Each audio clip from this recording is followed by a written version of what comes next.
I had to charge the camera battery, so I missed a little bit here, but all I've done is rolled out my fiberglass on one side. I started with 35 feet of 8-ounce fiberglass, and I made sure I was going to cover the transom, and then I unfolded it straight here, and then as I got to the centerboard trunk, I started to wrap it a little bit that way.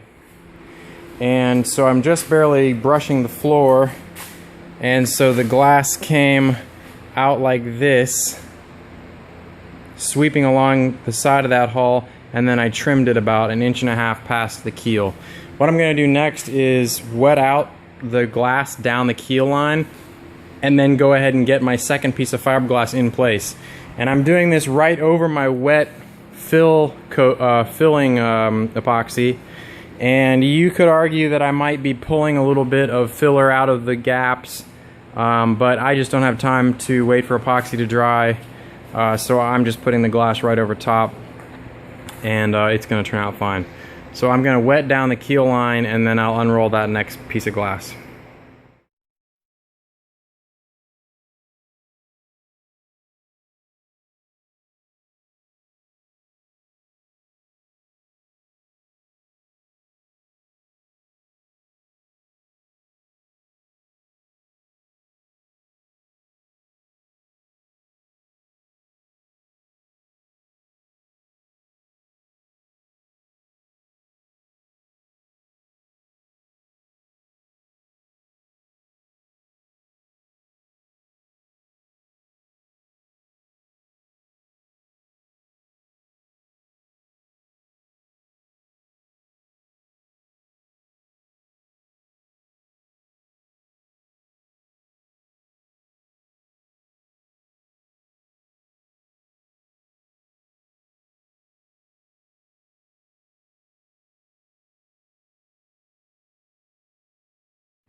Here's the finished glassing. You can see the joint across the keel. I decided to just leave the centerboard glass dry. It's kind of hot, and my epoxy was kicking off pretty fast, and I just didn't have time to worry about the centerboard trunk. Here I lapped the side around about 1 inch and then cut it, and then I brought the top glass over the transom and cut it at the joint, so that'll get rounded over. And at the joint down the middle, I just cut the glass so that it would butt together. It's not really adding a lot of strength to the transom because of the seat top is providing all the stiffness. So this is just for waterproofing, so that'll get sanded flat. And I trimmed the glass around the skirt, and that'll get trimmed tomorrow when this is gelled up. And you can see it wrapped around these corners nicely. Might have some junk on my camera.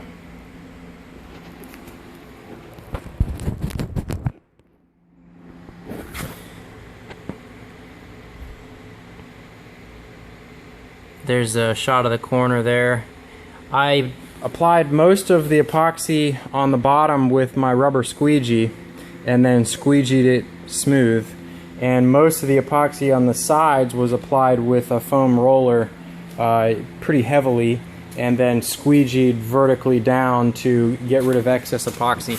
You can kind of just barely make out the squeegee marks, and that's an important step because not only does it keep the glass from floating above the wood, but it also keeps the hull fair. If you have a lot of extra epoxy in there, you'll end up with a wrinkly, wavy surface, which just makes it more difficult to fair when you start sanding. So the other important thing is that once this gels up, I need to get fill coats of epoxy on it. So I'll be coming back in here in the morning to roll on a fill coat, and another one in the evening when that gels up. Alternatively, I could have used peel ply, which I haven't used in this video series at all because I wanted to make a video not using peel ply since most people don't use it. But it's essentially a nylon fabric that you put over top of your fiberglass, and it fills in the weave. And when the epoxy kicks, the peel ply just peels off, leaving a smooth but microscopically textured surface just leaving the texture of the fabric. But like I said, I didn't use that, so you can see my fiberglass print. And so there it is, real visible there. So tomorrow I will come in and I will do fill coats. If you don't do fill coats and you end up having to sand this, you're going to end up sanding through all of the over and unders of your fiberglass, and you're essentially going to be breaking all of those all those weavings, and you're going to significantly reduce the strength of the fiberglass. So you don't want to sand into the glass, so that's why we do fill coats. I can't recommend doing what I did, which is waiting 12 hours to try to get the bottom edge trimmed, but even then, just scoring the fiberglass above the tape allows it to break cleanly right above the tape, and it really wasn't all that bad. The fiberglass or the epoxy hasn't reached 100% strength yet, so I can still be overcoated. It's been actually just over 12 hours, but I'm gonna roll a coat of epoxy onto this without worrying about it because we're still in the overcoat window as far as I'm concerned. The shop got down to the low to mid 70s last night, so it's not like it kicked off in the sun for 12 hours. I gave a quick sanding to the overlapped side of the glass just to knock down any sharp spots, and really that's just as much for the roller as it is for smoothing out, but it does help to knock off this very bitter corner later on. You don't want to go much, or if any, on this side because the lap is under this glass, and if you sand this corner you'll be sanding through this glass, whereas on this side you're sanding into the top layer, not the actual sheathing. So I just hit that edge with the sander. I also had a little blob here that I knocked down, and on the transom corners I just smoothed that out just a little bit, and a little bit here where I had an overlap, and that's all I'm gonna do. So I'm ready to do a fill coat, and I'm gonna put just a tiny bit of Cabosil in with my fill coat, and what that's gonna do is allow me to put it on a little bit heavier than normal, because the Cabosil acts as a thickening agent, and I'm really not going to put that much. I'll show you how much I'm going to put, but it'll help me to do these vertical faces without any drips. Here's my first mix of epoxy. This is about 8 pumps of resin, 8 pumps of hardener, and to that I'm going to add, this is a little applesauce cup, and I'm going to put maybe about 3/4 of that in.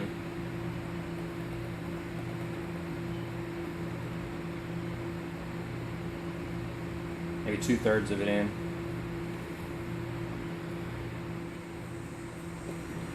This is my epoxy coating paint tray. This is a Ziploc thing I got at the grocery store, and these do not like to hang on to epoxy. This is the epoxy left over from yesterday's glassing, and it's just fallen right out.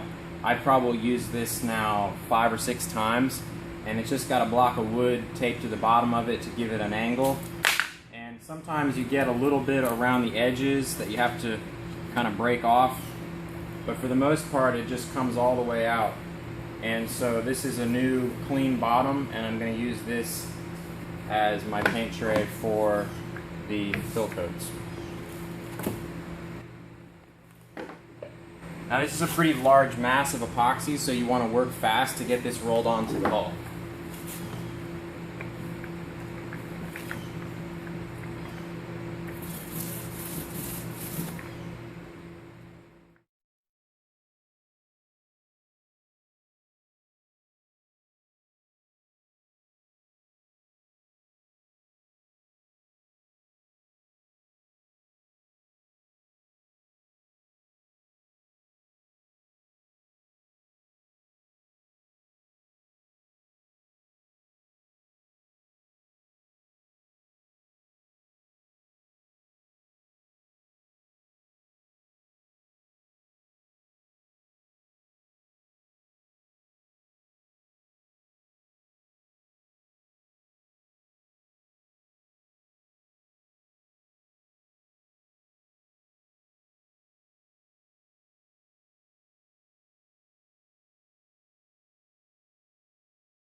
Okay, that got me about halfway down the hull, so it's probably going to take 4 mixes just like that to do this first fill coat.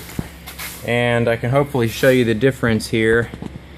Here is the unfilled glass weave. And here is the filled glass weave.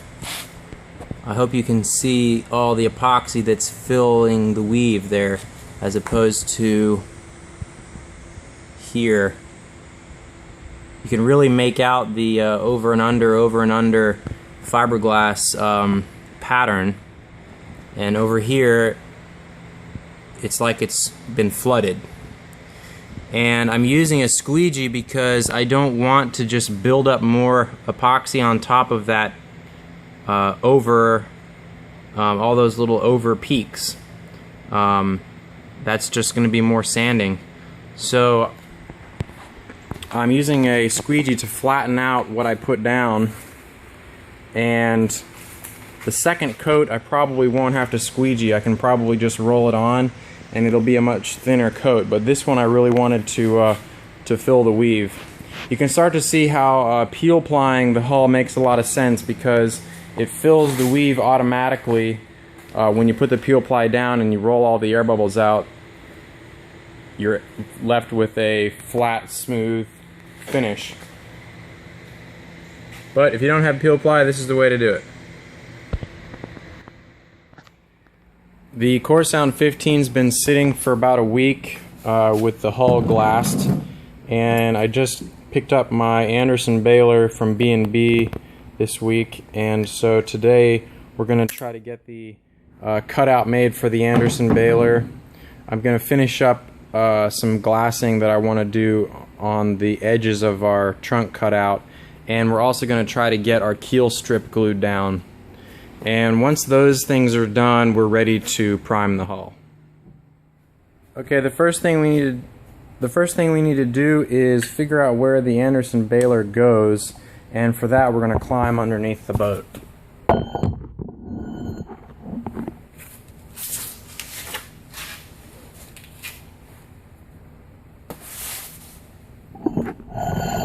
Okay, here we are under the boat, and once you're under here, there's plenty of headroom because of the cockpit, and we're looking here at the mizzen mast tube and the centerboard trunk, and the baler is going to go right here adjacent to the mizzen mast tube.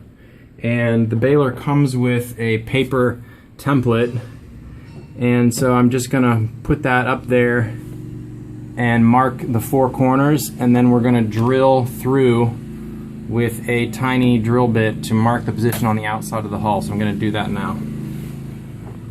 Okay, so I've marked the cutout and I've drilled a tiny hole in each corner just inside the line. My camera will focus. Now we're going to go check that on the outside. Here we are on the outside, and I don't know if you can see, but there's my 4 holes. And I'm going to line up my 4 holes that I did with my paper pattern, and I'm going to trace the inside of the paper pattern.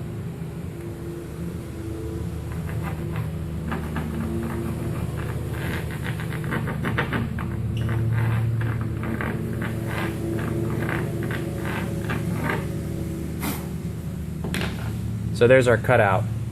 Next thing I'm going to do is use a router, and I'm just going to freehand it to create the cutout that we need to get the baler into the hull.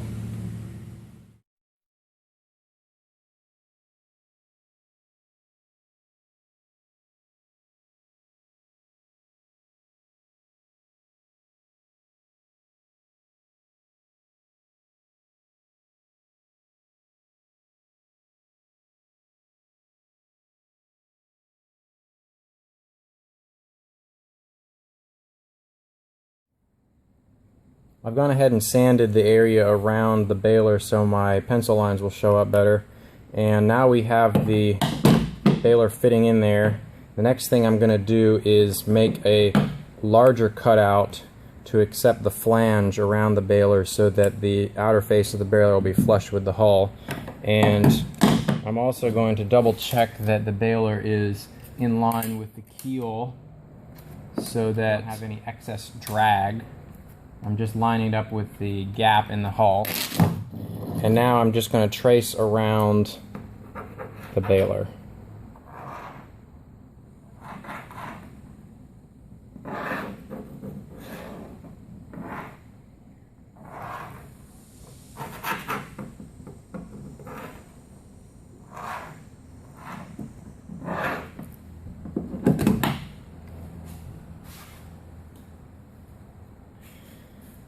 Another thing to note is that you want to make sure the baler is installed the correct way, which is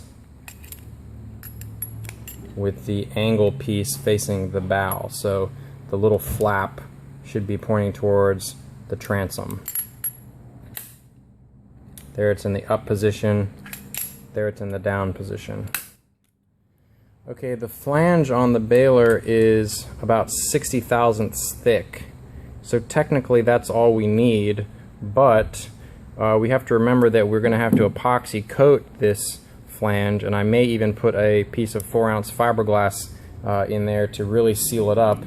Also, there's going to be primer and paint on the hull, so and we also need to leave room for a sealant when we bed this down from the bottom. And so I think I'm going to go ahead and cut this at an even 100 thousandths, which leaves 40 thousandths of gap, just about like that, and that'll leave room for me to put a layer of 4-ounce glass down in that hole just so that this is really well sealed, and then when we put our sealant we'll be able to fine-tune the thickness, and then we have the primer and the paint for a little bit of margin.